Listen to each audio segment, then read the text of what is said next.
आज मी बनवणार आहे चिकन 65। त्यासाठी इथे मी 1 किलो चिकन घेतलेलं आहे स्वच्छ धुवून। त्याच्यामध्ये 1 वाटी दही घातलेलं आहे। त्याच्यानंतर आलं, लसूण, हिरवी मिरचीची पेस्ट, हळद, लाल तिखट, गरम मसाला, थोडं चवीपुरतं मीठ घातलेलं आहे। त्याच्यानंतर चिकन मसाला।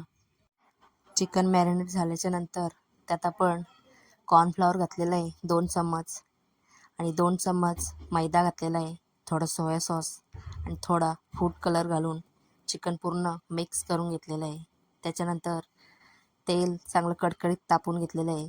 त्याच्यामध्ये एक एक चिकनचा पीस सोडून चांगलं डीप फ्राय करून घेणार आहोत आपण। चिकन चांगलं कुरकुरीत होईपर्यंत तळून घ्यायचं आहे। आणि ही व्हिडिओ कशी वाटली हे मला कमेंटमध्ये नक्की सांगा आणि अशीच तुम्ही रेसिपी नक्की करून बघा। आवडली तर नक्की लाईक करा, शेअर करा आणि आपल्या यूट्यूब चॅनलला सबस्क्राईब करा आणि इंस्टाग्रामवर फॉलो करायला विसरू नका।